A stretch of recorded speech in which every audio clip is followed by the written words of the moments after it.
وأشهد أن سيدنا ومولانا وحبيبنا وشفيعنا محمدا عبده ورسوله أرسله إلى الناس كافة بشيرا ونذيرا وداعيا إلى الله بإذنه وسراجا منيرا صلى الله تعالى عليه وعلى آله وصحبه وبارك وسلم تسليما كثيرا كثيرا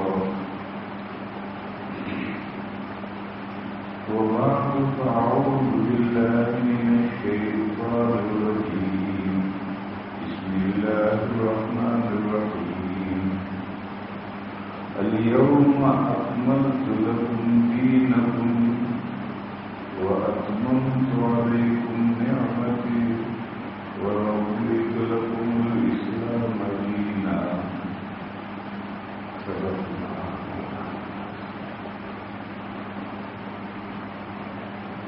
محترم بہنیں اور مائیں اور مکرم برادران احترام،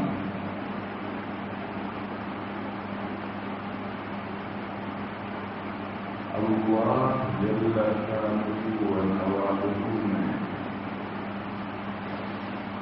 جو دین آسمان سے نازل کیا ہے لوگوں کی رہنمائی کے لیے، لوگوں کی ہدایت کے لیے، اس دین کا نام دین اسلام ہے۔ نبی پاک صلی اللہ تعالی علیہ وسلم ہی کے دین کا نام اسلام نہیں، اللہ کے یہاں سے ہمیشہ دین اسلام ہی نازل ہوا۔ ان الدین عند اللہ الاسلام، اللہ کے یہاں سے جو دین آیا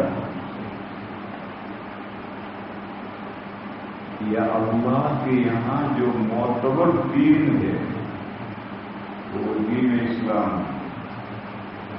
اگر پہلی غلط فہمی تو ذہنوں سے یہ نکل جانی چاہیے کہ دین اسلام صرف حضور کا لایا ہوا دین ہے، یہ غلط فہمی نکل جانی چاہیے۔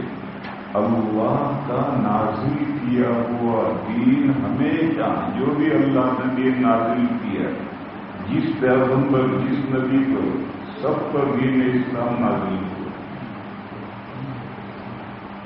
یہ دین اسلام ایکسپٹ کرنے کا نام، قبول کرنے کا نام،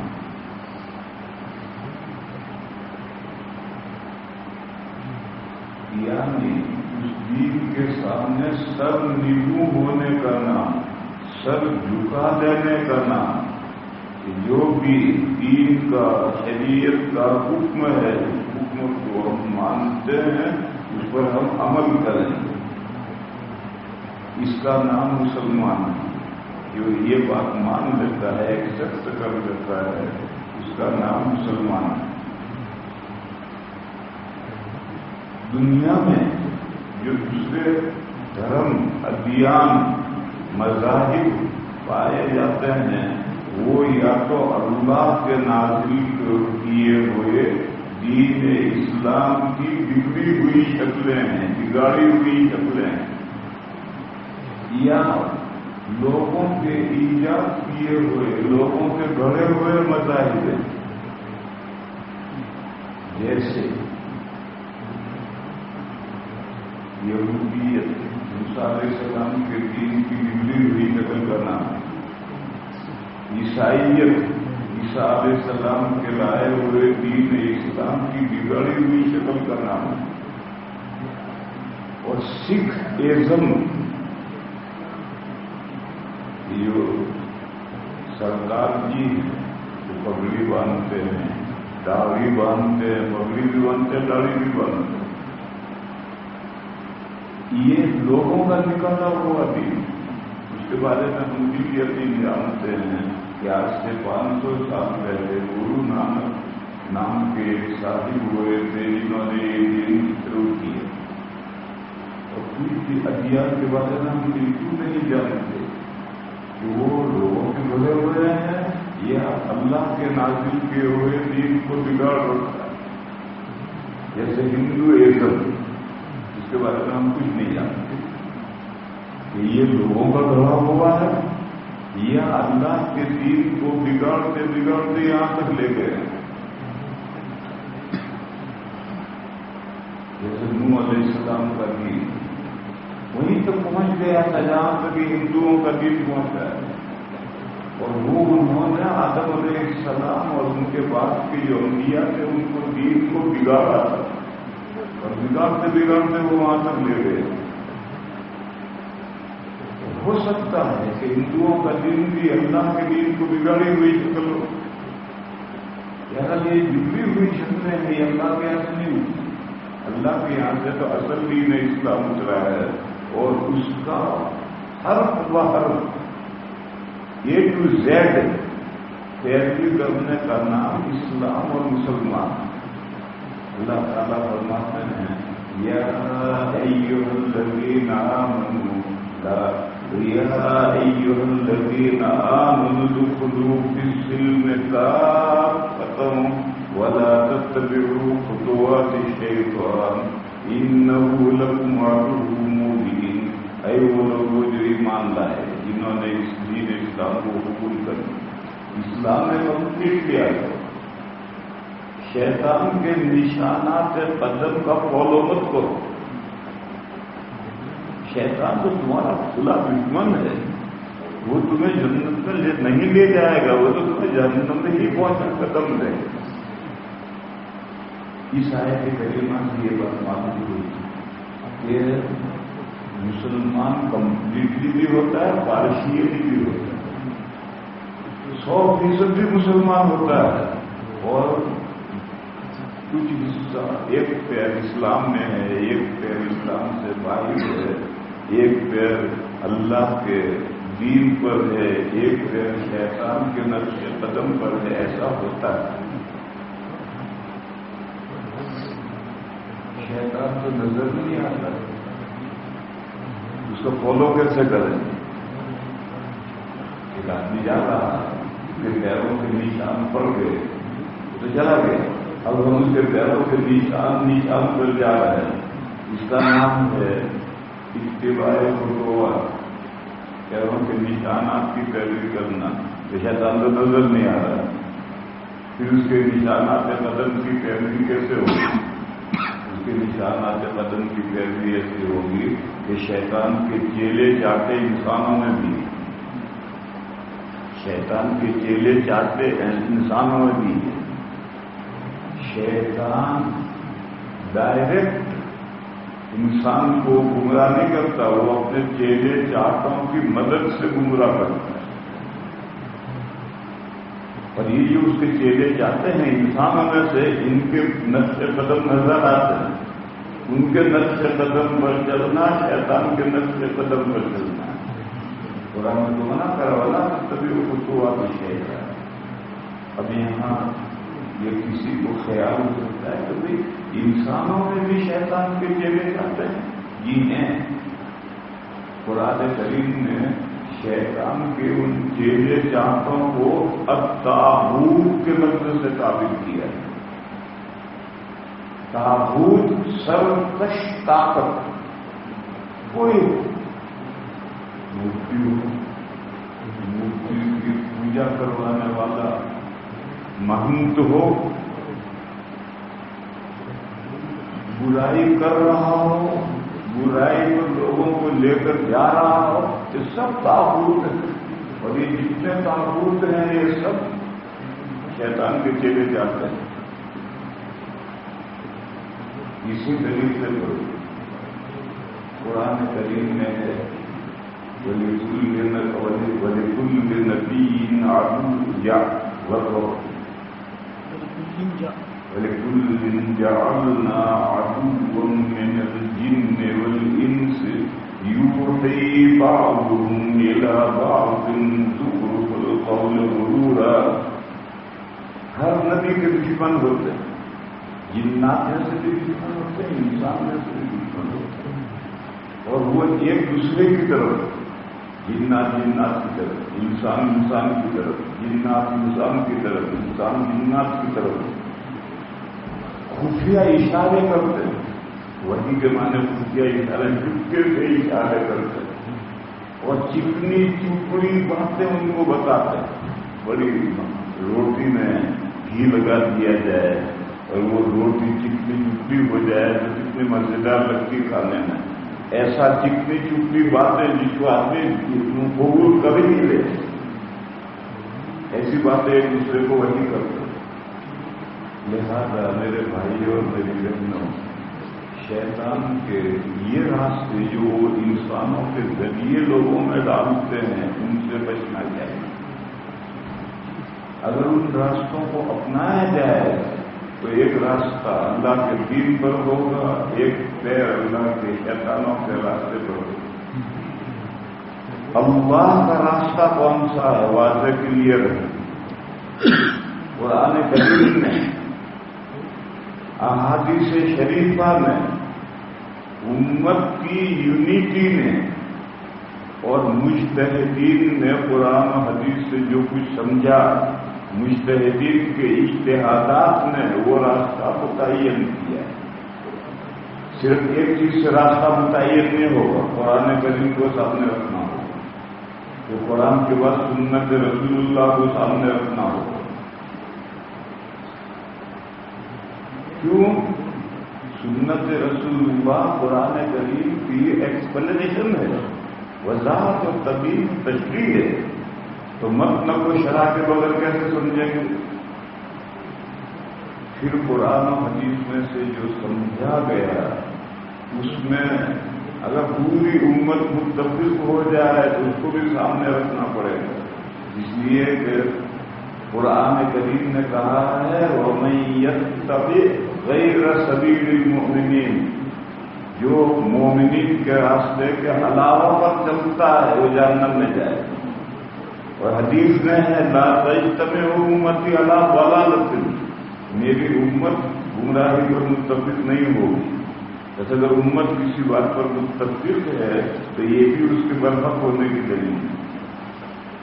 اور قرآن و حدیث کو سمجھ کر اس میں سے جو مضامین نکالے جائیں اس کا ذکر قرآن کریم میں ہے وَلَعَلَّهُمْ يَتَفَكَّرُونَ، تاکہ امت بھی قرآن و حدیث کا غور کرے۔ غور کرنے کا فائدہ کب ہے؟ جبکہ اس غور کیے ہوئے پر عمل کرنا جائز ہو، اور اگر اس غور کرنے پر عمل کرنا جائز ہی نہیں ہے تو غور کرنے سے فائدہ کیا ہے؟ بہرحال بات کا خلاصہ یہ ہے کہ دین اسلام کا راستہ واضح ہے، قرآن، حدیث، اجماع اور اجتہاد، ان چار چیزوں کے ذریعے سے جو راستہ متعین کیا گیا ہے اس کا نام دین اسلام ہے۔ اور ان چار میں سے کسی کو ہاتھ نہیں لگایا گیا، چار چیزوں سے ہٹ کر راستہ جو طے کیا گیا وہ گمراہی کا راستہ ہے۔ اسی طرح سے ان چار چیزوں میں سے صرف قرآن کو لے لی اور صرف قرآن کو لے کر جو راستہ طے کیا گیا وہ گمراہی کا راستہ ہے۔ اسی طرح سے قرآن کو، اس قرآن کے ساتھ حدیث کو لیا گیا، سنت کو نہیں لیا گیا، تو حدیث، قرآن اور حدیث کو ملا کر جو راستہ طے کیا گیا وہ بھی گمراہی کا راستہ ہے۔ قرآن کے ساتھ سنت کو ملا کر تمام احادیث میں لفظ سنت استعمال ہوا ہے، حدیث لفظ کہیں بھی استعمال ہوا۔ فرمایا علیکم بسنتی وسنت الخلفاء الراشدین، میری سنت مضبوط پکڑو، لفظ سنت استعمال ہوا ہے۔ میری حدیث لازم پکڑو، یہ صحیح کہیں نہیں آیا۔ سنت اور حدیث کا فرق میں ذرا سا مختصر لفظوں میں بتلاؤں۔ ایک راستے پر چلے، وہ راستہ بعد میں مٹ گیا، کہ دوسرے راستے پر چلے اور پھر اس راستے پر واضح نشانات بن گئے، تو یہ دوسرا راستہ جس پر واضح نشانات بن گئے یہ سنت، اور پہلا راستہ جس پر چلے تھے اور پھر اس کے نشانات مٹ گئے کیونکہ پھر چلنا چھوڑ دیا اس راستے پر، تو وہ پہلا راستہ صرف حدیث ہے۔ مثال سمجھو، پہلے اسلام میں یہ حکم تھا کہ کوئی بھی آگ پر پکی ہوئی چیز کھاؤ پیو، وضو ٹوٹ گیا دوبارہ وضو کرو، توبؤ مما مست النار، یہ حکم منسوخ ہو گیا ہے مسلمانوں نے، حضور نے اس پر عمل کرنا چھوڑ دیا، اور اب نیا راستہ کھولا، اب سب اسی راستے پر چل رہے ہیں، حضور بھی، خلفائے راشدین بھی، تمام صحابہ بھی، تمام امت بھی، کہ آگ پر پکی ہوئی چیز کھانے پینے سے وضو نہیں ملتا، بس یہ سنت ہے۔ اور وہ پہلا راستہ شریعت میں وہ حکمت تھا، مگر جب اس پر چلنا چھوڑ دیا تو آہستہ آہستہ ہوئے نشانات مٹ گئے، جب نشانات مٹ گئے تو وہ صرف حدیث رہ گیا، اب وہ سنت نہیں، اور وہ حدیث کتابوں میں ہیں مگر اس پر چلنا نہیں، وہ راستہ مٹ گیا۔ یا کوئی کام نبی پاک صلی اللہ تعالی علیہ وسلم نے مسئلے کی وضاحت کے لیے کیا، جیسے نبی پاک صلی اللہ تعالی علیہ وسلم نے پوری زندگی میں 2 مرتبہ 2 ازواج مطہرات امہات المومنین کو، جن کو آدھی رات میں منتھلی پیریڈ شروع ہوا، تو حضور نے ان سے یہ کہا کہ تم اپنے کپڑے بدل کر لنگی باندھ کر میرے ساتھ لیٹ جاؤ۔ یہ قرآن کی آیت ہے کہ منتھلی پیریڈ میں عورتوں کے نزدیک مت جاؤ، ولا تقربوہن، تو کتنا نزدیک جا سکتے ہیں، اس سے کہاں سے آگے نہیں بڑھ سکتے، اس کی وضاحت کے لیے حضور نے 2 مرتبہ عمل کر کے دکھایا، ورنہ سنت کیا تھی؟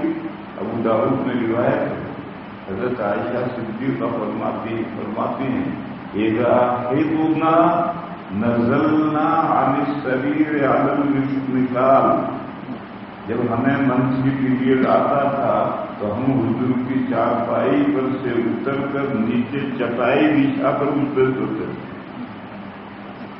یہ اسلامی طریقہ ہے جس پر تمام مردوں پر عورتوں کو سونا ہے، منتھلی پیریڈ میں ڈبل بیڈ پر نہیں سونا، میاں بیوی کو ڈبل بیڈ پر میاں بیوی کو نہیں سونا، میاں الگ سوئے گا، بیوی الگ سوئے گی اس زمانے میں۔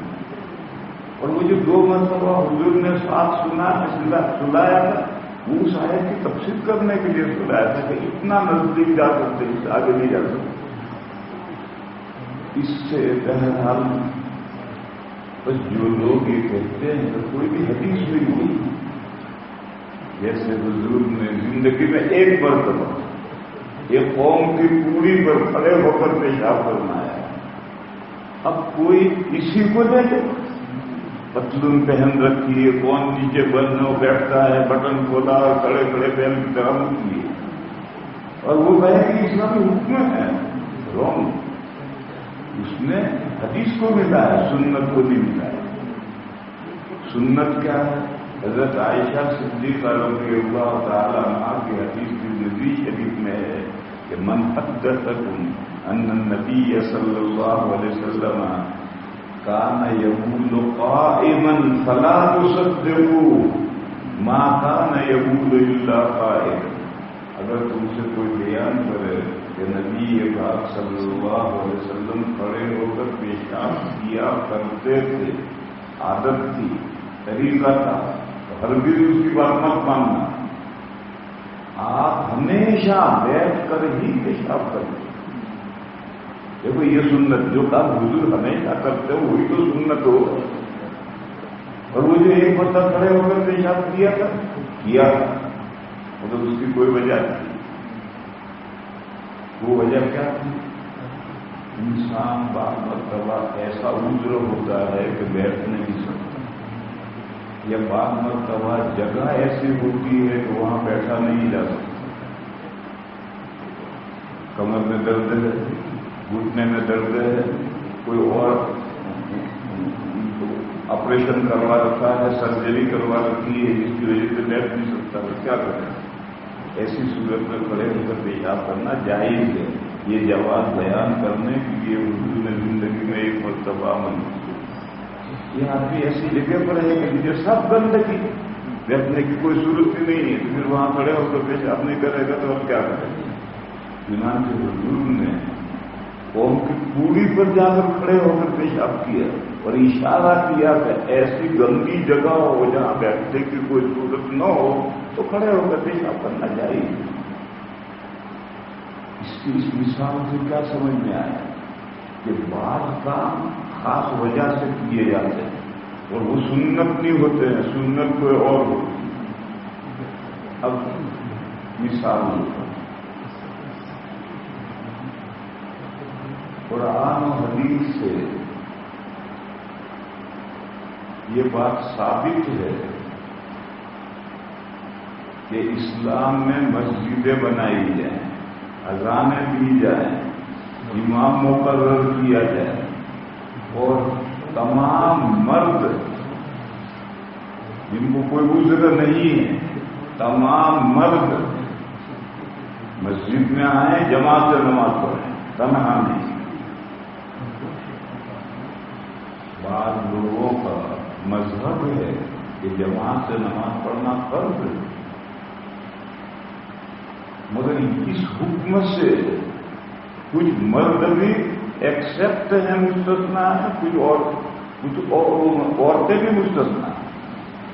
بچوں کے ذمے مسجد میں آنا واجب نہیں، آئیں اور سمجھدار بچے ہوں، نماز سمجھتے ہوں اور پڑھیں تو نماز ہو جائے، مگر ان کے ذمے مسجد میں آنا واجب نہیں ہے کیونکہ ان کی عقل ابھی پوری نہیں ہوئی۔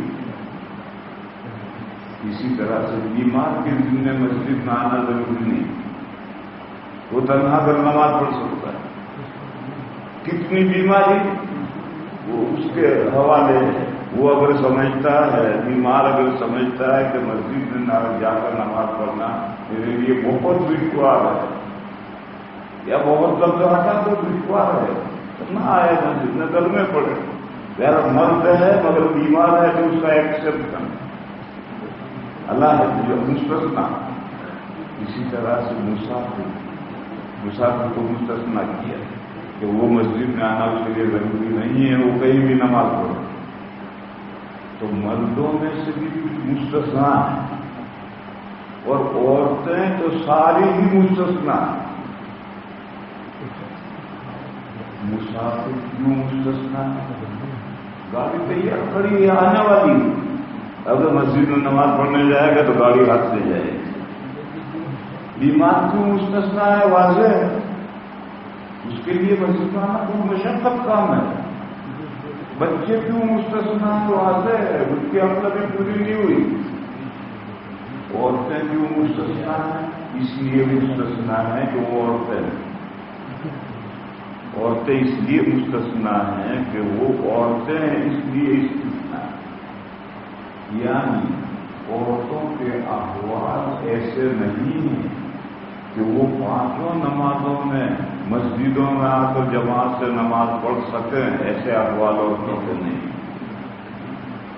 عورتوں کے پاس بچے ہیں، فرض کرو اذان ہو گئی، نماز پڑھی ہونے والی 5 منٹ باقی ہیں اور بچے نے پکانا کر تو کیا کرے گی؟ بچے کو چھوڑ کر مسجد میں جائے گی یا بچے کو سنبھالے گی؟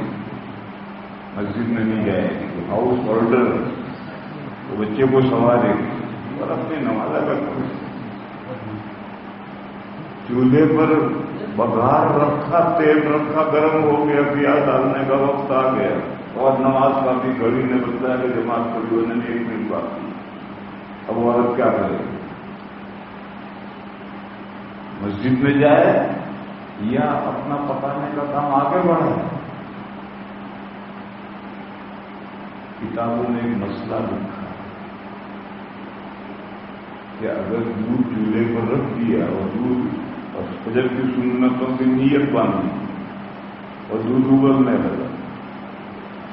اگر 4 آنے کا نقصان ہوتا ہے دودھ کا تو نماز توڑ کر بھی اسٹوو بند کر اور دودھ کو ضائع ہونے سے بچائے.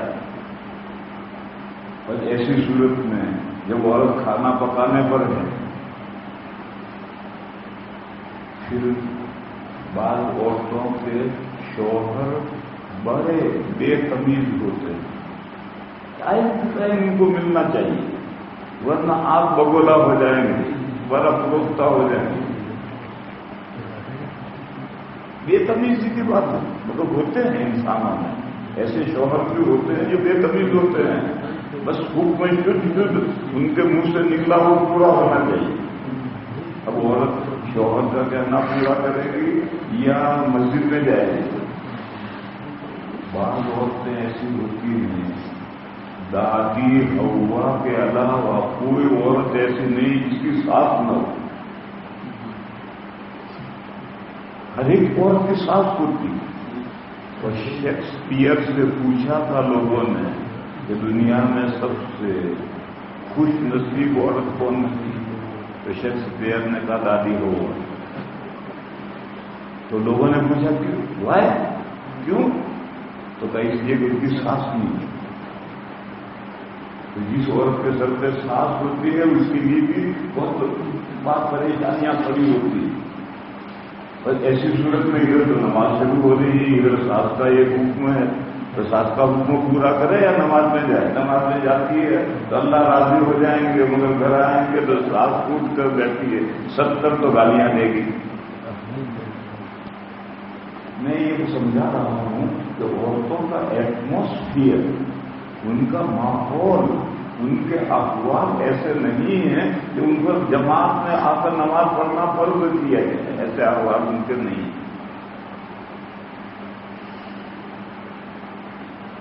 تو جن لوگوں کے حالات دیگر گون ہیں, مسجد میں آنے کے قابل نہیں ہیں, ان کو شریعت نے مستثنیٰ کیا. بچے نہ ہو, بیمار نہ ہو, مسافر نہ ہو, قیدی جو جیل خانے میں بند ہے وہ بھی اذان سنتا ہے مگر اس کے دن میں مسجد میں آنا نہیں ہے. قیدی نہ ہو, عورتیں نہ ہو. ایک حدیث شریف ہے, نبی پاک صلی اللہ تعالی علیہ وسلم نے فرمایا کہ میں نے یہ ارادہ کر لیا تھا کہ جنگل سے چن کر سوختہ منگواؤں, پھر حکمت جمع شروع کرو, پھر میں اپنے خدام کو لے کر لکڑیوں کے گٹھڑ کے ساتھ شہر کا راؤنڈ لوں, اور جو لوگ گھروں میں پڑے ہیں مسجد میں نہیں آئے ان کے گھر باہر سے بند کر کے آگ لگا دوں, جلا. مگر پھر میں نے سوچا کہ گھروں میں تو عورتیں بھی ہیں, بچے بھی ہیں, تو جب گھر کو آگ لگائیں گے تو عورتیں بچے بھی جل جائیں گے. حالانکہ ان بچوں پر عورتوں پر مسجد میں آنا فرض نہیں, اس لیے پھر میں نے ارادہ چھوڑ دیا. اس حدیث سے معلوم ہوا کہ مسجد میں آنا بالغ مردوں پر ضروری ہے, تو کوئی عذر نہ ہو. عورتیں بچے ان پر مسجد میں آنا نہیں ہے. اگر ان پر بھی مسجد میں آنا ضروری ہوتا تو وہ بھی جمع دیے گئے, لیکن ان کو جلایا نہیں کیا. اس حدیث سے معلوم ہوا کہ بچوں پر عورتوں پر مسجد کی حاضری فرض نہیں, مردوں پر اور بالغ مردوں پر جن کو کوئی عذر نہیں ہے ان کے ذمہ مسجد کی حاضری لازمی. اب اس کے بعد سمجھو 2 مسئلے الگ الگ ہیں.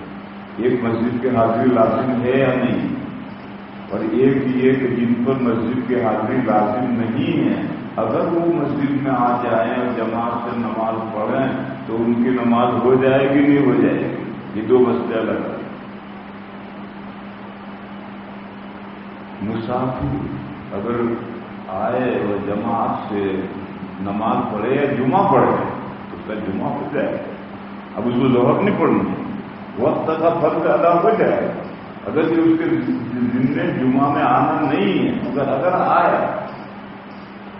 بچے ان کے ذمے نہیں, بیمار ان کے ذمے نہیں ہے, قیدی ان کے ذمے نہیں ہے, مگر اگر وہ آ جائیں جماعت سے نماز پڑھیں یا جمعہ پڑھیں تو جمعہ ہو جائے گا, نماز ہو جائے گی. اسی طرح سے عورتوں کے ذمہ مسجد میں آنا نہیں.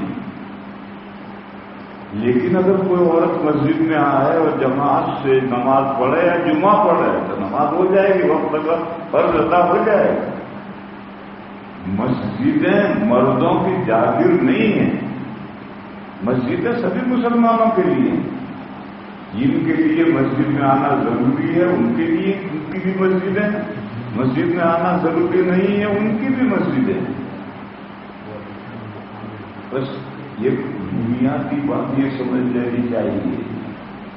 کچھ لوگ یہ کہتے ہیں عورتوں کے لیے ضروری ہے کہ مسجد میں آئیں اور مسجد میں آ کے جماعت سے نماز پڑھیں. یہ رانگ ہے. جو یہ کہتے ہیں تو عورتوں کے لیے ضروری ہے کہ مسجد میں آ کر جمعہ اور جماعت سے نماز پڑھیں، یہ غلط لوگ ہے. کیوں سب عورتیں مسجد میں جمعہ اور جماعت میں آ سکتی ہے؟ ناممکن ہے. ہر مسافر آ سکتا ہے، ہر مریض آ سکتا ہے، ناممکن ہے. پھر ایسا حکم اللہ کیسے دے گا؟ بس یہ جماعت ہے جو کہتی ہے تمام عورتوں کو مسجد میں آنا چاہیے اور جمعہ اور جماعت سے نماز پڑھنا چاہیے. یہ غلط. اور ہم لوگوں کا ذہن ایسا بنا ہوا ہے کہ عورت مسجد میں آ گئی مسجد ناپاک ہو گئی. یہ ہمارا ذہن بھی غلط ہے. چنانچہ اسٹیشن پر مسجد ہوتی، بس اسٹینڈ پر مسجد ہوتی، شاپنگ سینٹروں میں مسجد ہوتی. عورتیں خریداری کرنے کے لیے سفر کے ذریعے جاتی ہیں اور نماز قضا کرتی ہیں مگر مسجد میں جا کر نہیں پڑھتی. کیوں؟ ہمارا ذہن بنا ہوا ہے کہ عورت مسجد میں کیسے آئے. یہ ہمارا جو ذہن ہے یہ غلط ہے. ٹھیک ہے، پانچ نمازوں میں ان کے لیے مسجد میں آنے کا حکم نہیں ہے، لیکن اگر ضرورت ہو کوئی اور جگہ نماز پڑھنے کی مارکیٹ میں نہیں ہے، ریلوے اسٹیشن پر بس اسٹینڈ پر جگہ نہیں ہے، تو وہ مسجد میں آئیں گی، وضو کریں گی. جماعت ہو رہی ہے تو جماعت سے نماز پڑھیں گی، جماعت نہیں ہو رہی تو تنہا نماز پڑھ کر جائیں گی، قضا نہیں کریں گی. مگر ہمارا ذہن غلط بنا ہوا ہے. میرے بھائی ہیں چھوٹے، مفتی محمد امین صاحب دارالعلوم دیوبند میں اونچے درجے کے اولیاء کے استاد ہیں. وہ ایک مرتبہ حج میں گئے اپنی فیملی کے ساتھ. فلائٹ دہلی میں رات میں اٹھی. وہ وہاں سے کار میں دیوبند آ رہے تھے اور مظفر نگر میں فجر کی نماز کا وقت ہو گیا. انہوں نے ایک مسجد آئی تو وہاں کار روک تاکہ نماز پڑھی. مسجد میں گئے تو جماعت ہو گئی تو انہوں نے وضو کیا اور مرد نے اپنے الگ نماز پڑھی. ان کے ساتھ ان کے اہلیہ تھی، انہوں نے بھی وضو کیا اور مسجد کے کونے میں وہ بھی نماز پڑھنے لگی. تو امام صاحب کا کمرہ اوپر تھا، وہ وہاں سے دوڑے ہوئے آئے، عورتوں کو کیوں مسجد میں لائے؟ عورتوں کو مسجد میں کیوں لائے؟ تو مولانا امین صاحب نے کہا اگر وہ عورتیں مسجد میں آئی تو کیا اس نے گناہ؟ کہنے کے نہیں، دارالعلوم دیوبند کا فتویٰ ہے کہ عورتیں مسجد میں نہیں آ سکتی. تو بھائی نے کہا کہاں ہے وہ فتویٰ لائی؟ دارالعلوم دیوبند کا مفتی تو میں ہوں، تو فتویٰ ذرا دکھائی. اب جب یہ کہا کہ دارالعلوم کا مفتی تو میں ہوں، حضرت تشریف لائیے، حضرت تشریف لائیے. پھر سب کو نماز کے بعد لے گئے، چائے پانی ناشتہ کرایا، پھر روانہ. یہ تصور ہو گیا ہماری خواتین مارکیٹ میں جاتی ہیں، سفر کرتی ہیں، نمازوں کی جگہ نہیں ہوتی ہے، نمازیں قضا کرتی ہیں، مگر مسجد اگر ہے تو مسجد میں جا کر نماز نہیں پڑھتی. بس یہ بھی غلط ہے. اس کے بعد یہ سمجھنا چاہیے میں نے مثال دی تھی سنت اور حدیث. سنت وہ اسلامی طریقہ ہے جس پر مسلمانوں کو چلنا ہے، اور حدیث وہ کام ہے جو حضور نے کسی وجہ سے کیا ہے، وہ اسلامی طریقہ نہیں ہے. اس کی ایک مثال اور نبی پاک صلی اللہ تعالی علیہ وسلم کے زمانے میں عورتیں مسجد نبوی میں آتی تھی، جمعہ میں بھی، جماعتوں میں بھی نماز پڑھتی تھی، مگر سب عورتیں نہیں آتی۔ اور آج بھی حرمین شریفین میں عورتیں آتی ہیں، مگر باہر سے آئی ہوئی عورتیں وہ آتی ہیں، مکہ کی رہنے والی عورتیں نہیں آتی، مکہ میں عورتیں نہیں آتی، خاص عورتیں مکہ میں بھی آتی ہیں، لیکن میجورٹی عام طور پر مکہ کی رہنے والی عورتیں حرمین میں نہیں آتی، باہر کی عورتیں جو آتی ہیں جو عمرہ کے لیے وہ آتی ہیں۔ یہ جو حضور کے زمانے میں عورتیں مسجد نبوی میں آتی تھی، مسجد نبوی میں آتی تھی، مسجد نبوی کے علاوہ حضور کے زمانے میں مدینہ میں 9 مسجدیں اور تھیں، مسجد نبوی کے علاوہ 9 مسجدیں اور تھیں۔ کوئی روایت میرے علم میں نہیں کہ ان مسجدوں میں عورتیں آتی، اگر عورتیں جماعت سے نماز پڑھنے کے مقصد سے آتی تھیں ہر مسجد میں آئیں گی، صرف مسجد نبوی ہی میں کیوں آتی؟ اس کا مطلب یہ ہے کہ وہ نماز کے مقصد کو لے کر نہیں آتی، کوئی اور مقصد ہے جس کو لے کر آتی۔ اور آج بھی حرمین میں جو عورتیں آتی ہیں وہ صرف نماز کے مقصد کو لے کر نہیں آتی، اور کوئی مقصد ہے جس کے لیے آتی۔ اسی لیے میں نے کہا کہ مکہ اور مدینہ کی جو مقامی عورتیں ہیں بہت کم مسجد میں آتی ہیں، اپنے گھروں میں نماز پڑھتی۔ اگر نماز کے مقصد سے آتی تو مدینہ اور مکہ کی سبھی مقامی عورتیں بھی آتی، وہ نہیں آتی۔ بس اب ہمیں یہ سمجھنا ہے کہ حضور کے زمانے میں جو مسجد نبوی میں خواتین آتی تھی کیوں آتی، اور آج جو حرمین میں عورتیں نماز میں آتی ہیں، باہر کی آئی ہوئی عورتیں جو نماز میں آتی ہیں کیوں آتی ہیں؟ دیکھو حضور کے زمانے میں دین نیا نیا نازل ہو رہا ہے، اور 23 سال میں قرآن بھی پورا ہوا ہے، دین کی تعلیم بھی پوری ہوئی ہے، اور قرآن کے نزول کے ساتھ ہی ساتھ قرآن کے حفظ کرنے کا سلسلہ شروع ہوا ہے۔ مرد بھی حفظ کرتے تھے، عورتیں بھی حفظ کرتے تھے، اور اسی حفظ کے مقصد کو لے کر پورا قرآن کریم ایک ساتھ نازل نہیں کیا گیا، تھوڑا تھوڑا، جیسے بچے حفظ کے بچوں کو تھوڑا تھوڑا سبق دیتے ہیں، ایسے اللہ نے تھوڑا تھوڑا سبق دیا، تھوڑا سبق آیا، مردوں نے عورتوں نے سب نے یاد کیا، جب یاد ہو گیا تو پھر اگلا سبق دیا، اس طرح سے تھوڑا تھوڑا قرآن 23 سال میں نازل کیا، اور جب قرآن کی نزول مکمل ہوا تو ہزاروں مرد اور عورتیں حافظ تیار ہوئے۔ آج ہمارے بڑے حفظ نہیں کر پاتے، کیوں نہیں کرتے؟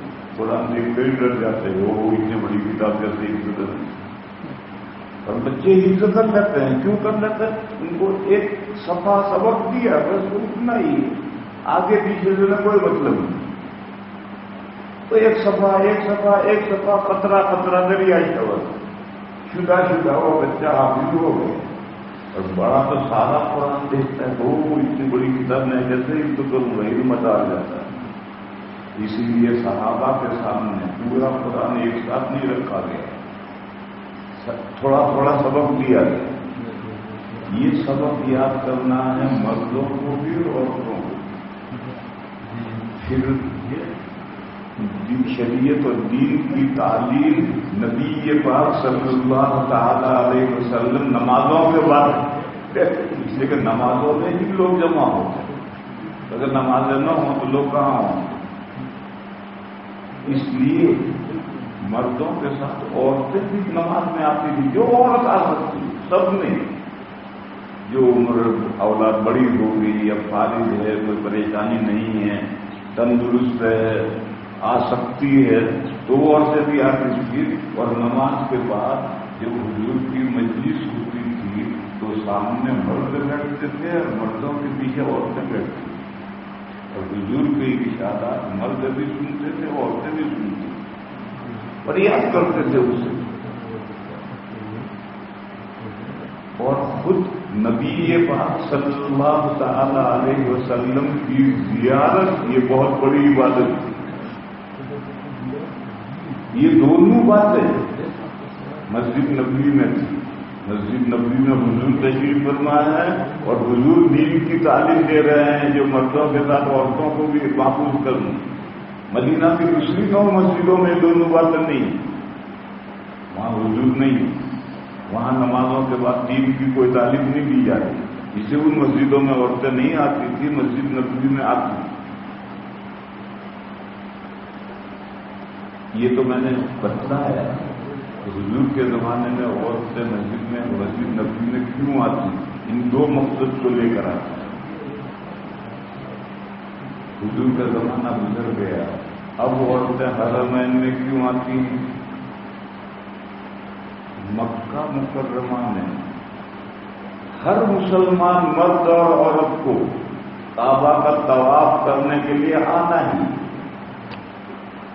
تو جب آنا ہی ہے وہ بیٹھ گئی اور نماز پڑھ کر گئی تو کیا ہو جائے.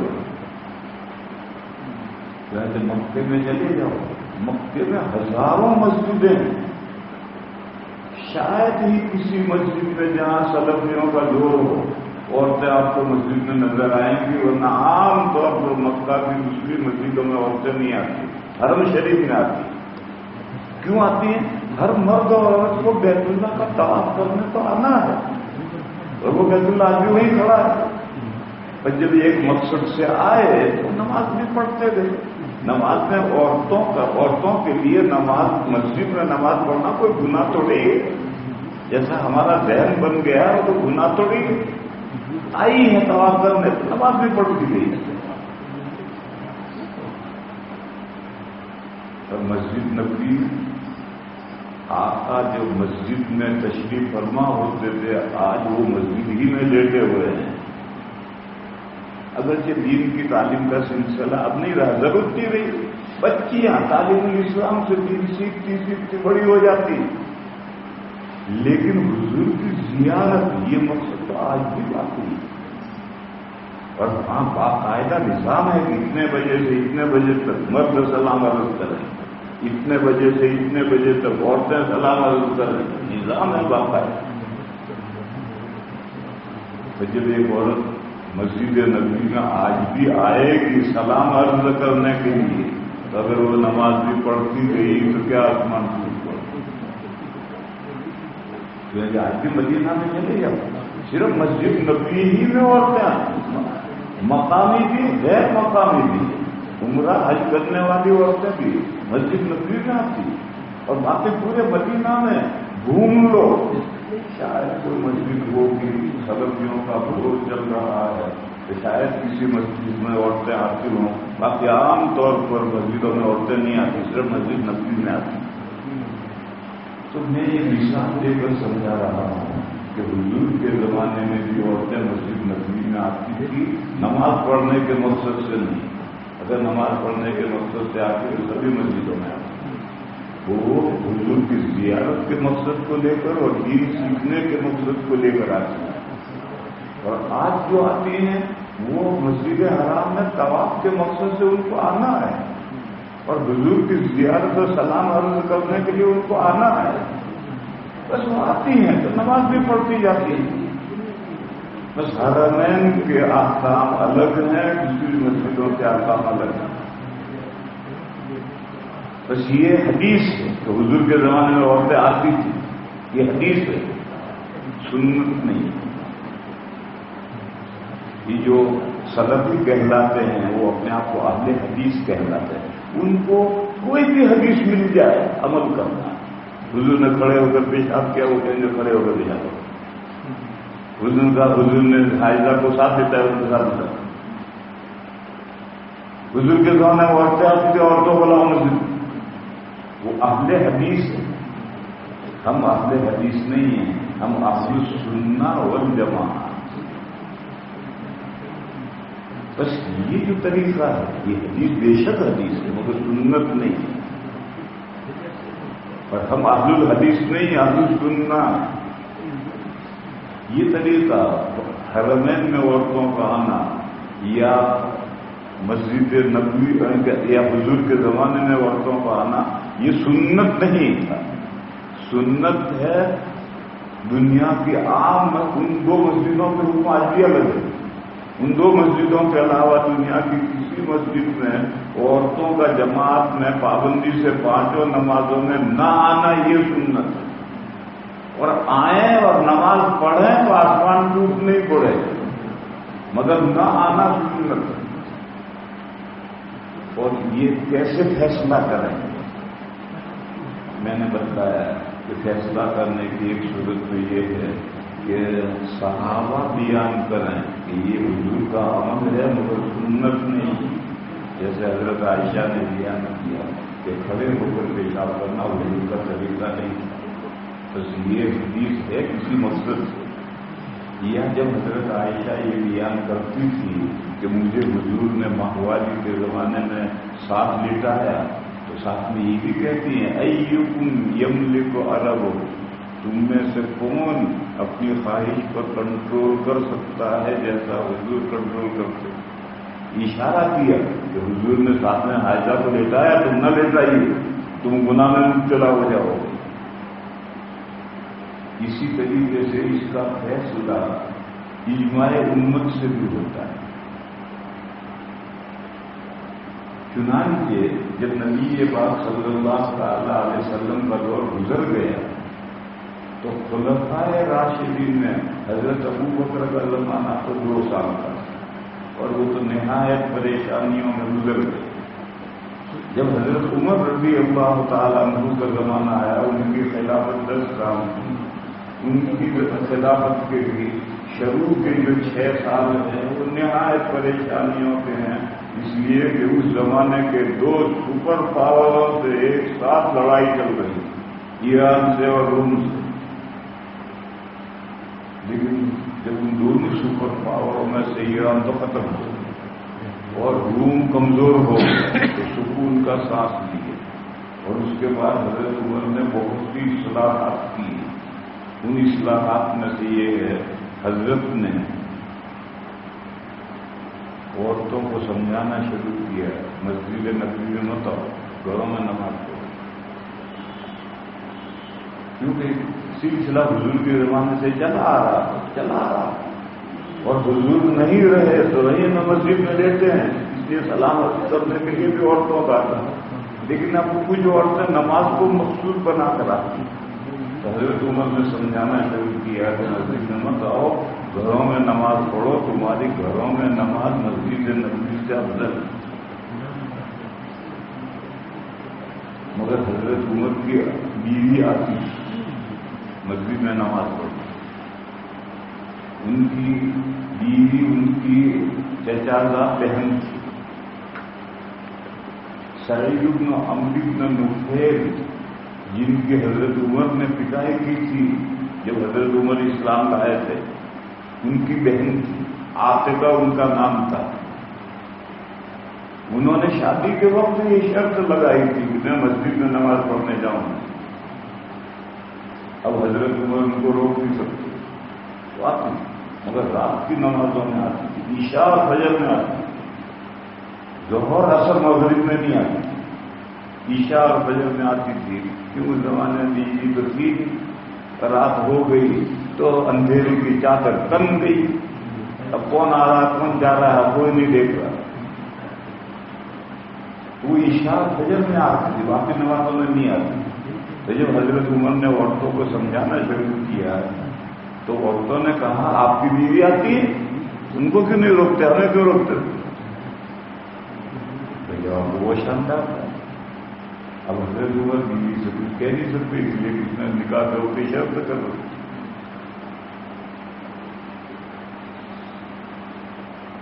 تو حضرت عمر کے صاحبزادے ہیں حضرت ابن عمر، وہ بھی بہت بڑے صحابی ہیں. انہوں نے اپنی سوتیلی والدہ سے یہ عاتقہ ابن عمر کی مانی. ابن عمر کی والدہ تو ایک قریبہ نام کی عورت تھی جو مشرک تھی، اور جب ولا تمسکوا بعصم الکوافر آیت نازل ہوئی تو حضرت عمر نے اس کو طلاق دی. وہ ابن عمر کی والدہ ہے. تو ابن عمر نے اپنی سوتیلی والدہ کو سمجھایا کہ آپ گھر میں نماز کیوں نہیں پڑھتی عشاء اور فجر کی، مسجد میں کیوں جاتی ہیں؟ آپ کو معلوم ہے کہ حضرت عمر کو یہ پسند نہیں۔ تو ان کی سوتیلی والدہ نے کہا کہ اگر عمر کو یہ پسند نہیں ہے تو مجھے منع کر دے، میں نہیں جاؤں گی۔ تو مجھے منع کیوں نہیں کرتے؟ تو ابن عمر نے کہا وہ اس لیے منع نہیں کرتے کہ حضور نے فرمایا ہے لا تمنعوا اماء اللہ مساجد اللہ، اور ایک روایت میں لین بھی آیا ہے کہ رات میں عورتیں مسجد جانا چاہیں ان کو روکو مت۔ یہ حضور کا ارشاد ہے، اگرچہ یہ ارشاد حضور کے زمانے کے لیے ہے مگر بہرحال ارشاد عام ہے، تو اس لیے حضرت عمر اس ارشاد کی وجہ سے منع نہیں کرنا چاہتے، مگر وہ اس کو پسند نہیں کرتے۔ مگر جب تک وہ نہیں رکیں گی دوسری عورتیں نہیں رکیں گی۔ ایسی بھاری ہے، یہ قصہ ہے، ہم نے اس کو حوالے کے ساتھ لکھا ہے اور اس کو تاریخ کے مقدمے میں کہ ایک دن حضرت عمر جلدی سے عشاء کی نماز پڑھا کر جلدی سے راستے میں ایک جگہ چھپ کر بیٹھ گئے۔ جب ان کی اہلیہ نماز پڑھ کر کے واپس گھر لوٹی تو وہ نکل کر دوپٹہ کھینچ کر چھوڑ کر بھاگ گئے۔ تو پہچان نہیں سکے کس نے شرارت کی۔ یہ قصہ ہے تجربہ باری میں، اور میں نے تو حقوق عالی نے حوالے کے ساتھ نقل کیا ہے۔ جب حضرت عمر گھر پہنچے تو ان کی بیوی نے کہا عمر تم جو کہتے تھے وہ ٹھیک تھا، عورتوں کو مسجد میں نہیں جانا چاہیے، اور اس دن سے انہوں نے مسجد میں جانا چھوڑ دیا۔ یہ قصہ منع نہیں کیا، تدبیر کی۔ حضرت عمر نے منع کرنا شروع کیا، حضرت عبداللہ ابن مسعود رضی اللہ تعالیٰ عنہ نے منع کرنا شروع کیا۔ اور حضرت ابن مسعود وہ صحابی ہیں کہ تمام صحابہ کا علم 6 صحابہ میں سمٹ گیا تھا، جمع ہو گیا تھا، ان میں ابن مسعود بھی۔ اور سب سے زیادہ حضرت عائشہ نے منع کرنا شروع کی۔ تو عورتوں کے سامنے بے تکلف ہوتی، تو عورتیں کہنے لگی ہم کیوں نہ آئے مسجد میں، حضور کے زمانے میں ہم آتے ہیں۔ تو حضور حضرت عائشہ نے فرمایا کہ تم نے جو چونچلے نکالے ہیں فیشن، اگر یہ فیشن حضور کے زمانے میں سامنے آتا تو حضور خود منع کرتے۔ اس کو سادہ زندگی تھی، کوئی خطرہ فتنے کا اندیشہ نہیں تھا۔ آج جو تمہارے پاس گھروں میں دولت آ گئی اور تم نے جو فیشن شروع کر دیا ہے، اگر یہ فیشن حضور کے زمانے میں نکل آتا تو حضور خود منع کرتا۔ بہر حضرت عائشہ وہ خاتون ہیں جن سے صحابہ بڑے بڑے مسئلے پوچھتے تھے، انہوں نے عورتوں کو منع کرنا شروع کیا۔ اور جب خلیفہ راشد حضرت فاروق اعظم نے عورتوں کو منع کیا تو حدیث میں ہے میری سنت لازم پکڑو، اور میرے قائم مقام جو خلفاء آئیں گے ان کی سنت لازم پکڑو۔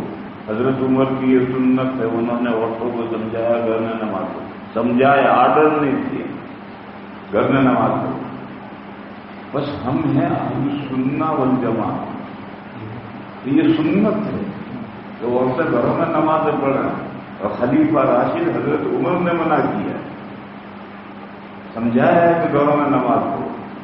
تو جب ہم اہل السنہ والجماعہ ہیں، پھر یہ جو خلفاء راشدین نے سمجھایا اس پر پوری امت کا اتفاق ہو، چنانچہ ساری دنیا میں تعامل ہے امت کا، تو عورتیں اتفاقاً مسجد میں آ کر نماز پڑھیں، لیکن ان کو باقاعدہ پانچوں نمازوں میں مسجد میں نہیں آنا، اس پر امت کا اجماع ہے۔ اور ہم اہل السنہ والجماعہ، سنت کے ماننے والے اور اجماع امت کے ماننے والے۔ اور وہ لوگ جو اپنے آپ کو سلفی کہتے ہیں وہ سلفی نہیں، یہ سلفی، اردو میں سلفی کہتے ہیں حقہ پینے والے۔ حقے کو کہتے ہیں سلفا، حقہ پیچھے دن پہلے اس کو عربی میں کہتے ہیں سلفا. تو یہ سب سلفی ہیں، حقہ پینے والے ہیں. انہوں نے پیش کو زبر بنا کر کام سلفی. ارے تم 15ویں صدی میں سلفی کیسے بن گئے؟ سلفی تو وہ ہیں جو پہلی صدی یا دوسری صدی میں تھے، صحابہ، تابعین اور تبع تابعین، وہ سلفی تھے. وہ دور اول میں تھے، ان کا زمانہ پہلی دوسری صدی تھی. تم تو 15ویں صدی میں ہو، کیسے سلفی بن گئے؟ حقیقت میں یہ سلفی تھے، اور پھر سرپیش کو ہٹا کر زبر لگا کر سلفی بن گئے. مگر عقل کے اندھے سلفی ہو کر تم پہلی صدی میں چلے گئے، دوسری صدی میں چلے گئے. وہاں تو کوئی جا نہیں سکتا، زمانہ گزر گیا، تم سلفی کیسے ہو گئے؟ یہ اب انہوں نے نیا نام رکھا کیونکہ سعودیہ میں پیٹرول نکلا اور سعودیہ والے اپنے آپ کو سلفی کہتے تھے، تو ان غیر مقلدین نے کام بھی سلفی، لاؤ پیٹرول میں سے کچھ حصہ ڈالر کام بھی دو. ورنہ اپنے آپ کو سعودیہ میں پیٹرول نکلا، اس سے پہلے وہ اپنے آپ کو اہل حدیث کہتے تھے، سلفی نہیں کہتے. اور اہل حدیث کا کیا مطلب؟ ہم قرآن کو مانتے ہیں کہ کوئی بھی حدیث ہم مانتے ہیں، اور خلفائے راشدین کی سنتیں ہم نہیں مانتے، مسلمان صحابہ کی سنتیں ہم نہیں مانتے، مجتہدین کے اجتہاد کو ہم نہیں مانتے. ہم تو قرآن اور پھر حدیث، سنت نہیں حدیث. میرے بھائیوں بہنوں، دو باتیں عرض کروں.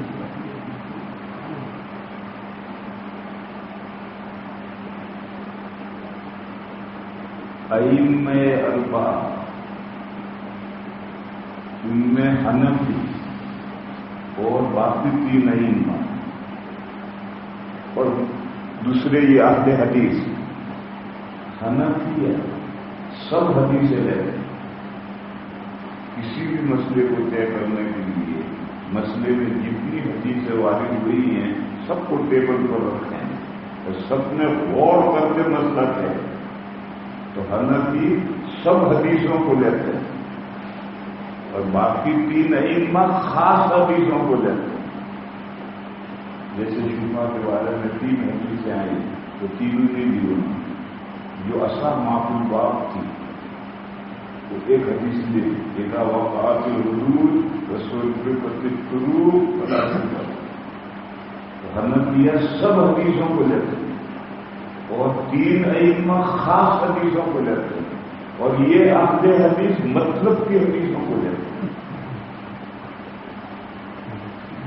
جو ان کے دل پسند ہے وہ حدیث لے گئے، دوسری کو سب سے نظر کریں. یہ ایک بات فائدہ ہے رکھنا چاہیے. اپنا سب حدیثوں کو لے کر مسئلہ ہے. علم میں یہ پتا تھا خاص حدیث کو لیتے ہیں، ایسا معقولات کو لیتے ہیں اور یہ مطلب کی حدیثوں کو. دوسری بات سنو، اہل حق اور اہل باطل کو آپ پہچاننا چاہیں تو اس کی ایک کسوٹی ہے. کسوٹی پہلے ہوتی تھی، اب بھی ہوتی ہوگی. سونا چاندی کھڑے ہیں یا کھوٹے ہیں، اس کو پہچاننے کے لیے ایک پتھر ہوتا تھا. اس پتھر پر سونے کو چاندی کو رگڑتے، لکیر کرتے. اگر سفید لکیر آئی تو کھڑا ہے سونا چاندی، کالی لکیر آئی تو کھوٹا ہے. اس کو کسوٹی کہتے ہیں. وہ ایک پتھر ہوتا تھا پہلے، اب بھی کوئی نہ کوئی سناروں کے بعد کچھ ہوگا جس سے وہ کھڑا کھوٹا سونا پہچانتے ہوں گے. تو آپ اہل حق کو پہچاننا چاہیں، اہل باطل کو پہچاننا چاہیں تو کسوٹی کیا ہے؟ جس پر رگڑو. سفید لکیر آ رہی یا کالی لکیر آ رہی؟ کسوٹی 2 باتیں. ایک قلت تعبد عبادت سے، دوسری قلت تعدد حمزہ سے. عبادت کرتے ہوئے موت آئے سمجھ لو تو وہ بات نہیں. اور جس کو عبادت کرتے ہوئے مزہ آئے سمجھ لو اللہ نے. اور دوسری کسوٹی کیا ہے؟ اسلاف کے حق میں نہایت دریدہ ذہن گستاخ، تو سمجھ لو گمراہ پھرتا ہے، اور اسلاف کے حق میں بات وہ اہل حق میں تو قلت تعدد ادب کی کمی اور قلت تعبد عبادت کی کمی، یہ دو کسوٹیاں ہیں باقی فرقوں کو پہچاننا۔ اور جو اہل حق ہیں ان کو یہ بات میں بڑا بتا ہے، یہ اہل حق چار ائمہ اور آپ حضرات کو تفصیل شاید میں معلوم ہے۔ امام اعظم اگر روایات میں اختلاف ہوتا ہے تو وہ روایت لیتے ہیں جس میں عبادت زیادہ ہے، جیسے 24 گھنٹے میں 10 سنتیں 10 نفلوں کو جو پابندی سے پڑھے گا اس کے لیے جنت میں محل بنایا ہے، یہ روایت یہ اور اعلیٰ درجے کی صحیح۔ دوسری روایت ہے 24 گھنٹے میں 12 سنتیں نفلیں جو پڑھے گا اس کے لیے جنت میں محل بنایا جائے، ایک دن نہیں پابندی سے پورے۔ امام ابو حنیفہ نے 12 رکعتوں والی حدیث لی اور باقی 3 ائمہ نے 10 والی لی، اور اختلاف ہوا فجر ظہر سے پہلے 2 سنتیں یا 4 سنتیں۔ حنفیہ نے کہا 4 سنت، اور 24 گھنٹے میں 12 سنتیں۔ دوسرے ائمہ نے کہا 2 سنت، اس لیے ان کے 10 سنتیں۔ ایک مثال ہے تمام عبادات کے روایات، اگر وہاں اختلاف ہوگا تو امام ابو حنیفہ وہ روایت لیں گے جس میں عبادت زیادہ ہے، یہ اہل حق کی نشانی ہے۔ اور ائمہ ثلاثہ نے جو 10 والی لی ہے وہ قلت تعبد کی وجہ سے نہیں، وہ ایک دوسری حدیث کو پیش نظر رکھ کر صلاۃ اللیل مثنی مثنی، اور ایک روایت میں ہے صلاۃ اللیل والنہار مثنی مثنی، دن میں اور رات میں آپ نفلیں پڑھیں تو 2 پر سلام کریں، اس لیے وہ ظہر سے پہلے بھی 2 ہی سنتیں مانتے ہی حدیث کی۔ یوں انہوں نے 10 رکعت والی حدیث لی، اور امام ابو حنیفہ علیہ الرحمہ نے کہا یہ تہجد گزار بندوں کے لیے ایسے لیتی تھی کہ تہجد میں 4 رکعتوں کی نیت ایک ساتھ مت مانگو، 2 الگ الگ پڑھو، کیونکہ صحابہ تہجد بہت لمبے پڑھتے تھک جائیں گے، اور 2 پر سلام پھیر کر ذرا ریسٹ کر لیں گے، پھر آگے 2 باندھیں گے، یہ کیسے لیتی تھی؟ اور دلیل اس کی یہ ہے کہ دن میں بھی فرائض رباعی ہیں، رات میں بھی فرائض رباعی ہیں، ظہر اور عصر کی 4 رکعتیں ایک سلام سے، عشاء کی 4 رکعتیں ایک سلام سے ہیں، اور فرائض غیر اولا ہے پر نہیں ہوتی، جیسے قرآن کریم نے غیر اولا شکل قرآن میں نہیں لی ہے، ایسے فرائض غیر اولا ہے پر نہیں ہو سکتے۔ معلوم ہوا 4 رکعتیں ایک سلام سے پڑھنا یہ غیر اولا نہیں، اور پھر دن میں ظہر سے پہلے کی 4 سنتیں حضور ایک سلام سے پڑھتے تھے۔ حضور نے گاہ بگاہ کوئی عمل کیا ہو اس کو تو غیر اولا کہہ سکتے، جیسے کھڑے ہو کر پیشاب کیا اس کو غیر اولا کہہ سکتے، لیکن حضور کا جو دائمی عمل ہو اس کو غیر اولا نہیں کہہ سکتے۔ اس لیے امام اعظم نے 12 رکعت والی جو ہے یار میں کسوٹی سمجھا رہا ہوں کہ باقی فرقہ وہ کہیں سے پھر ڈھونڈ ڈھانٹ کر لائے تو اگر تراویح 8 رکعت آپ اس کو 12 نہ پڑھنے کو، بلکہ اب یورپ اور امریکہ کا تو عجیب حال ہو گیا ہے بھائی، 2 رکعت پر کچھ لوگ چلے جائیں، تراویح کی 2 رکعتیں پڑھ کے گئے 2 چھوڑے، اور 4 رکعت میں تو کافی تعداد چلی جاتی، 6 رکعت پر بھی تعداد چلی جاتی، اور 8 پر تو ساری مسجد بھی خالی ہو جاتی، تو 8 بھی نہیں پڑھتے، بازے میں 2 پڑھ کر چلے جاتے ہیں، اور 4 پڑھ کر تو بہت چلے جاتے ہیں، 6 پڑھ کر بھی جاتے ہیں، 8 پڑھ کر تو سبھی جاتے ہیں۔ ان سے یہ کہو کہ بھائی الصلاۃ خیر موقوع، نماز برا کام تھوڑی، بہترین کام۔ تیرے نزدیک اگر 20 رکعت سنت نہیں ہے تو نفل تو ہے اور رمضان کا بابرکت مہینہ ہے. اگر اس میں کوئی 20,000 پڑھ کے زیادہ کرے کیا ہو رہا ہے؟ ان کو موت آتی ہے عبادت کرنے. کم سے کم 8 رکعت والی ان کو دلیل ادھر گری پڑی مل گئی. وہ تراویح کی دلیل نہیں، وہ تو تہجد کی نماز کی روایت اور 12 مہینے کی. تو رمضان میں وہ روایت یہ بھی یاد آتی، میٹھا میٹھا حق کڑوا کڑوا تو 12 مہینے یہ 8 رکعتیں جماعت سے پڑھ کر دکھا تو ہم سمجھیں گے تو آتی آتے ہیں. وہ روایت تو 12 مہینے تو 12 مہینے وہ 8 رکعتیں جماعت پڑھ کے تم دکھاؤ تو ہم سمجھے تم آتے آتے آئے. یہ کیا بات ہے کہ رمضان میں وہ روایت یاد آتی ہے جو تہجد کی اور باقی 11 مہینے بھول جاتے ہیں. میٹھا میٹھا حق کڑوا کڑوا تو اصل بات یہ نہیں، عبادت کرتے ہوئے موت آتی ہے. اس لیے الغریق یتشبث بالحشیش، ڈوبتا تنکے کوئی پکڑنے کی کوشش کرے. الغریق یتشبث بالحشیش. تو اب ان کو کہیں سے کوئی ڈھونڈ ڈال کر کے کوئی روایت لانی ہے جس کو لوگوں کو گمراہ کرے تو تہجد والی روایت ہے. تہجد والی روایت تو 12 مہینے کی ہے، تو 12 مہینے عمل کر کے دکھاؤ. اصل کیا ہے؟ اصل 20 رکعت نہیں پڑھتی موت آتی، تو اس لیے وہ روایت لائے.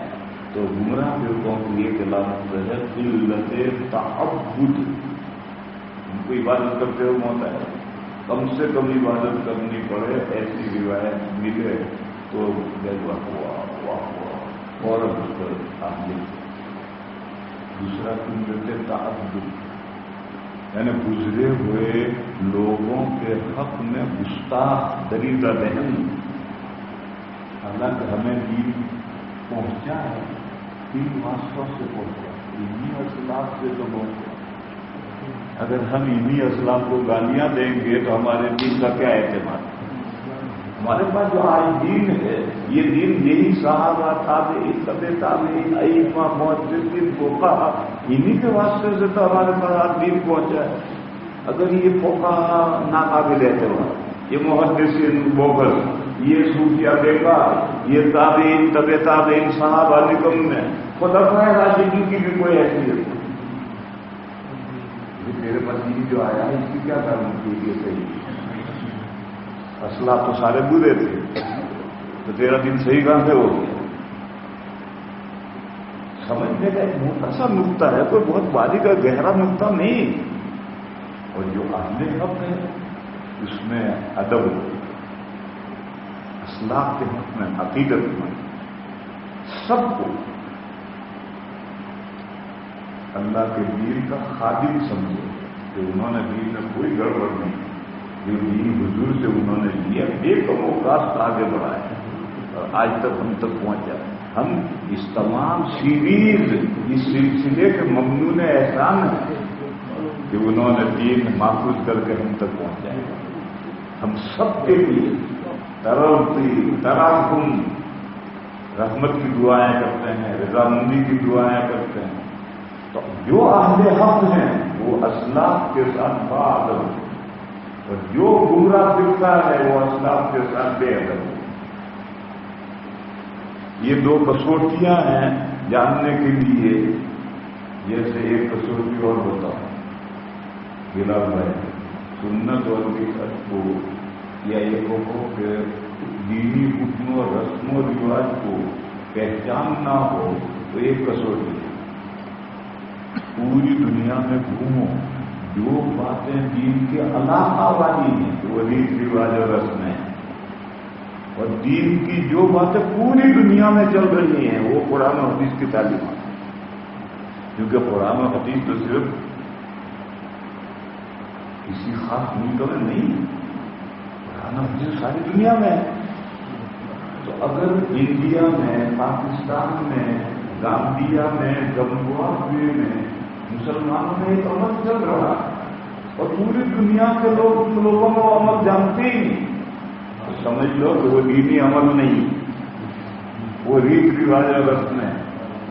اگر وہ دینی عمل ہوتا، قرآن و حدیث سے معقول ہوتا تو ساری دنیا میں ہونا چاہیے. مثال دوں، میت ہو، نہاؤ، نہلاؤ، کفن پہناؤ تو نماز جنازہ ہو، یہ ساری دنیا میں عمل ہے. دنیا کے کسی کونے میں چلے جاؤ، میت کی جنازہ پڑھا جاتا ہے، مگر جنازہ پڑھنے کے بعد میں پھر دعا کرنا، یہ بدعتیوں میں ہی رہی ہے. حرمین شریف کرنے جاتے ہیں، السلام علیکم ورحمۃ اللہ، جنازہ جنازے کی نماز تو خود دعا ہے. دعا کے بعد دعا کا کیا مطلب؟ پھر اگر دعا کے بعد دعا ہے تو تیسری دعا کرو، چوتھی کرو، پانچویں کرو. ہاں دعا نہیں ہے، کرنی ہے تو اکیلے کرنے کا مطلب نہیں. جیسے فرض 5 فرضوں کے بعد دعا نہیں، مگر اجمیوں کی مسئلہ سے دعا کرنی ہے تو اکیلے کرو. چنانچہ جب میت کو قبر میں رکھتے ہیں، قبر بند ہوگی تو نبی پاک صلی اللہ تعالی علیہ وسلم نے فرمایا، ابو داؤد کی حدیث، صلوا لہ التثبیت واستغفروا لہ لأخیکم، اپنے بھائی کے لیے گناہوں کی بخشش کی دعا کرو اور یہ دعا کرو کہ ابھی ہمارے ہٹتے ہی اس سے جو سوال جواب ہوں گے تو اللہ اس کو صحیح جواب دینے کی توفیق عطا کرے. یہ دعا کرو، فإنہ الآن یسأل، ہمارے ہٹتے ہی اس سے سوال جواب ہوں گے. اب یہ دعا کرنی اجتماعی تھی، ہر آدمی دعا کرے. دیوبند میں ایک طریقہ یہ ہے کہ جب خبر تیار ہوگی، بالکل قریب تیار ہوگی، تو 2 آدمی آئیں گے، ایک سیرانے کھڑا رہے گا، ایک پائیں کی کھڑا رہے گا، اور مجمع جو سارا منتشر ہے. منتشر کیوں ہے؟ اب نہ ہاتھ سے قبر کھودتے ہیں نہ بڑھتے ہیں. قبر کھودنے والے بھی نوکر ہوتے ہیں، بھرنے والے بھی وہی ہوتے ہیں، تو لوگ سب منتشر ہو جاتے ہیں، ادھر ادھر کھڑے ہیں. جب ایک آدمی سیرانے، ایک آدمی پائیں سے آ کر کھڑا ہو گیا تو سارا مجمع آ کر گول کھڑا ہو جائے. اب یہ تو سورہ بقرہ کے اوائل و اواخر پڑھے، الف لام میم ذالک الکتاب لا ریب فیہ، یہاں سے لے کر کے اولئک هم المفلحون، اور آخر میں آمن الرسول بما انزل الیہ سے لے کر آخر تک. یہ بھی دونوں پڑھے گا، یہ بھی دونوں پڑھے گا. اتنی دیر سے جو مجمع کھڑا ہے وہ اپنے اپنے طور پر دعا کرے گا اس میت کے لیے 2 باتیں، اے اللہ اس کے گناہ معاف کرو اور اس کو سوالوں کو صحیح جواب دینے کی توفیق عطا کرو. یہ انفرادی دعا، ہاتھ اٹھا کر دعا، جیسا کہ گجرات میں ہے نیت دفن کرنے کے بعد. ایک مرتبہ میں بولٹن میں ایک جنازے میں گئے، سخت سردی، جنازہ تو کہیں سے پڑھ کر لے گئے، وہاں جا کر کے جنازہ دفن کر رہے. وہاں دفن کرنے والے بھی گول کر ہوتے ہیں، وہی مشین سے مٹی ڈالتے ہیں، سب کرتے ہیں. پھر تدفین مکمل ہوئی تو امام صاحب نے دعا شروع کی، اتنی لمبی دعا، اور میں تو ٹھٹر رہا سردی میں، تو میں نے دعا چھوڑ کر جا کے کارنے بیٹھ گیا. یہ جو دعائیں گجراتیوں کے یہاں آئی، دیوبند میں نہیں ہے. آپ جب دیوبندی ہیں تو پھر جو دیوبند والا کا عمل ہے اس کو بھی تو اپناؤ. یہ گجراتیوں میں ہی دفن کے بعد دعا ہے، غالب دعا کے یہ رسم ہے. اگر یہ قرآن و حدیث کا حکم ہوتا تو ساری دنیا میں ہوتا. اور ابو داؤد کی جو روایت ہے، ابو داؤد تو ساری دنیا میں پڑھی جاتی ہے، لیکن ابو داؤد کی روایت پر عمل کیسے کیا جاتا ہے دوسری جگہ جا کر دیکھو. گجراتی جس طرح سے عمل کرتے ہیں وہ ان کا اپنا طریقہ ہے. سنت حکم شرعی اور ریت رواج ان کے پہچاننے کی کسوٹی ہے. علاقہ واری جو عمل ہیں وہ ریت رواج، چاہے وہ موت کے ہوں، چاہے شادی بیاہ کے ہوں، چاہے کسی اور موقع پہ ہوں، علاقہ واری جو عمل ہے وہ ریت رواج. اور پوری دنیا میں جو عمل ہو رہا ہے وہ حکم شرعی ہے، اس لیے کہ حکم شرعی قرآن و حدیث سے عمل کیا جاتا ہے، اور قرآن و حدیث سے یہی قرآن و حدیث ساری دنیا میں ہے. یہ خاص علاقے میں ایک عمل کیوں ہے؟ معلوم اس علاقے میں ایک ریت رواج چل پڑا ہے. یہ میں کسوٹی بتا رہا تھا اس بات کی، جیسے میں نے وہ کسوٹی بتائی کہ کون سے فرقے اہل حق ہیں، کون سے فرقے اہل باطل ہیں. کسوٹی بڑھا اگر ان میں عبادت کا جذبہ پایا جاتا ہے زیادہ سے زیادہ تو اہل حق، اور عبادت سے موت آتی ہے تو اہل باطل. اور اسلاف کے حق میں با ادب، کیونکہ انہیں کے ذریعے سے دین آیا ہے. اگر ہم ان کے حق میں گستاخ ہوں گے تو ہمارے ہاتھ میں جو دین ہے اس کی کیا گارنٹی؟ تو با ادب تو اہل حق میں سے، بے ادب گستاخ تو اہل باطل میں سے. اسی طرح سے میں اصل مضمون یہ سمجھا رہا تھا کہ حضور کے زمانے میں اور آج حرمین میں جو خواتین آتی ہیں باہر کی آنے والی، مقامی بہت کم آتی ہیں. مقامی عورتیں گھروں میں نماز پڑھتی، لیکن باہر کی جو عورتیں آئی ہیں ان کو طواف کے لیے تو آنا ہی، طواف کے لیے آتی ہیں، نماز میں پڑھتی ہوئی جاتی ہے. حضور کو سلام کرنے کے لیے تو آنا ہی ہے، تو سلام کرنے آتی ہے، نماز بھی پڑھتی چلی جاتی ہیں. اور یہ باہر کی آئی ہوئی عورتیں، اور یہ دونوں بابرکت جگہیں ہیں. ان دونوں جگہوں کی زیارت کے لیے پوری زندگی آنکھیں ترستی. پیسہ پیسہ مسلمان جوڑتا ہے تب حرمین میں پہنچتا ہے، اور پھر زندگی میں دوبارہ آنا نصیب ہوگا یا نہیں ہوگا اللہ جانے. بس ایسی صورت میں انسان کا ایک قلبی جذبہ ہے کہ ان بابرکت جگہوں سے استفادہ کریں، ان جگہوں میں بیٹھیں، نفلیں پڑھیں، تلاوتیں کریں، کعبہ کو دیکھیں، طواف کریں، قرآن پڑھیں، درود پڑھیں. پھر پتہ نہیں زندگی میں آنا نصیب ہوا تو یہ جذبہ ہے جو لاتا ہے. اور جو مکہ اور مدینہ کی عورتیں ہیں وہ بھی آتی ہیں، لیکن بہت کم، اکثر اپنے گھروں میں پڑتی. اور حضور کے زمانے میں جو یہ خواتین آتی تھی وہ تو حضور کی زیارت کے لیے اور دین سیکھنے کے لیے آتی. اسی لیے مدینہ کی دوسری 9 مسجدوں میں عورتیں نہیں آتی، صرف مسجد نبوی میں آتی.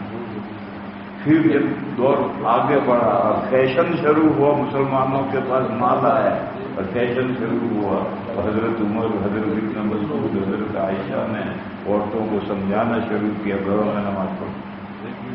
اس سلسلے میں ایک قصہ سنا کر کے بات میں ختم کروں. ایک زمانے میں غیر مقلدین نے ہندوستان میں اخباروں میں یہ مراسلے بھیجنے شروع کیے کہ عورتوں کو مسجدوں میں 5 نمازوں میں آنا چاہیے.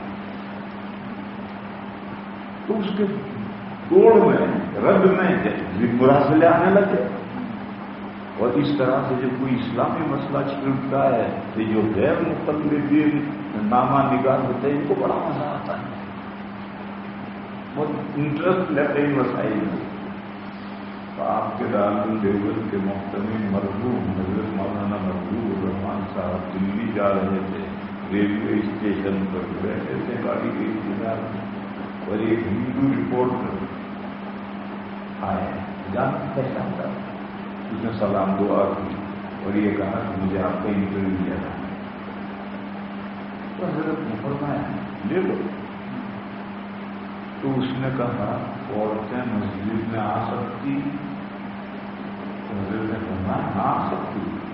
جب مسجد رشید میں جا کر دیکھو 50 عورتیں گھوم رہی ہوں. مسجد رشید ہے زیارت کا بندی، تو 50 عورتیں گھوم رہی ہوں.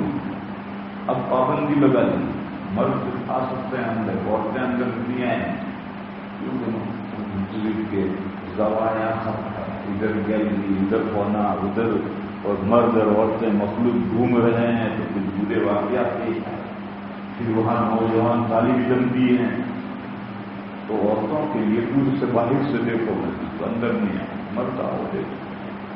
ایک مسئلے سے پابندی لگائی، برائیوں کا سلسلہ شروع ہو گیا. تو کہا جب مسجد رشید میں دیکھو 50 عورتیں گھوم رہی ہوں، دوسروں کو پابندی نہیں لگی. تو نامہ نگار کہنے لگا سوری میں یہ نہیں پوچھ رہا. سمجھ رہے ہیں کیا میں یہ نہیں پوچھ رہا. 5 نمازیں پڑھنے کے لیے عورتیں مسجد میں آ سکتی ہیں نہیں آ سکتی؟ تو حضرت نے فرمایا ہمارے یہاں کا فتویٰ یہ، آپ نے ضروری یہ کہا ہمارے یہاں کا فتویٰ یہ ہے کہ عورتوں کو 5 نمازیں پڑھنے کے لیے مسجد نہیں آنا چاہیے۔ تو اس نے کہا بھائی کیا مسجدیں مردوں کی جاگیر ہے کہ مرد ہی نماز پڑھا عورتیں نہ؟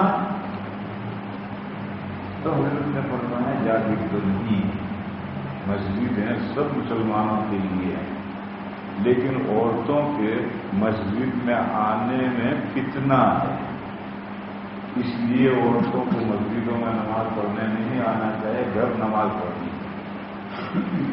وہ ہندو تھا، کہنے لگے مسجدوں میں فتنہ ہے، ہم تو یہ سمجھتے ہیں کہ مسجدیں امن کی جگہیں ہیں، آپ کہہ رہے ہیں کہ مسجدوں میں فتنہ ہے؟ تو حضرت محترم صاحب نے کہا مسجدوں میں فتنہ نہیں ہے،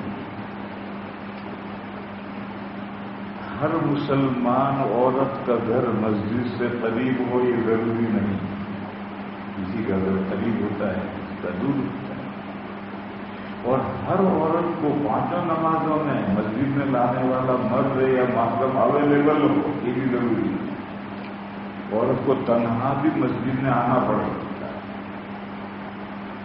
اور بجلی کا حال آپ جانتے ہیں، دیوبند میں 8 گھنٹے بجلی آتی، 16 گھنٹے غائب رہتی، صرف 8 گھنٹے آتی، 16 گھنٹے غائب رہتی، اور کب غائب ہو جائے اس کی کوئی گارنٹی نہیں، کوئی اعلان کے مطابق غائب ہوا نہیں، اچانک غائب ہوئے، ماچس سے موم بتی جلائی، ابھی 2 ہر فرد نہیں پڑے گا گئی، اب پھونک مارو، بوجھ گئی تو چلی گئی، اب پھر موم بتی جلاؤ، ایک آدمی ایک ماچس ختم ہو جاتی ہے، جلاتے بجھاتے جلاتے بجھاتے۔ بس اب ایسی صورت میں ہماری 3 نمازیں رات میں آتی ہیں اندھیرے، مغرب میں جب جاتے ہیں روشنی ہوتی ہے، یہ لوٹتے ہیں تو اندھیرا ہو جاتا ہے، عشاء میں تو آنا جانا اندھیرے میں، اور فجر میں جب جاتے ہیں تو اندھیرا ہوتا ہے، لوٹتے ہیں تو روشنی ہوتا ہے۔ 3 نمازیں ہمارے اندھیرے میں آتی ہیں، اور وہ نوجوان جو بے نمازی ہیں مسجد میں نہیں آتے، ان کا حال کیسا ہے آپ جانتے ہیں۔ بس عورت گھر سے نکل کر مسجد آئے گی، مسجد میں نماز پڑھ کر گھر لوٹے گی تو راستے میں پوچھنا ہے۔ تو اس نانا نگار نے کہا یہ بات آپ کی صحیح ہے، زمانہ بہت برا ہے، اس پر صحیح انٹرویو ختم ہو، اس نے کہا یہ بات آپ کی صحیح ہے، زمانہ بہت برا ہے۔ یہ جو برا زمانہ تو آج ہوا ہے، خلفائے راشدین کے دور میں تو بے نمازی نوجوان نہیں تھے، سب اللہ کے نیک بندے تھے، مگر عورتوں میں مال آنے کی وجہ سے فیشن شروع ہو گیا، اور فیشن بند سور کر کے کوئی عورت نکلے گی تو اللہ کے نیک بندے کی بھی نظر اٹھ جائے، برا ہی نہیں اللہ کے نیک بندے کی بھی نظر اٹھ جائے۔ اس لیے حضرت عائشہ نے فرمایا عورتوں سے کہ اگر یہ چونچلے جو تم نے اب نکالے ہیں، جو فیشن نکالا ہے، اگر حضور کے زمانے میں یہ فیشن سامنے آتا تو حضور خود عورتوں کو منع کرتے مسجد میں آنے سے، غور کرنا نماز۔ اب میں بات کو ختم کرتا ہوں، 2 طرح کی چیزیں، ایک واجب سیلف، خود بھی واجب لے ذاتی، اور ایک واجب میں لے گئی ہے کسی دوسری چیز کی وجہ سے واجب،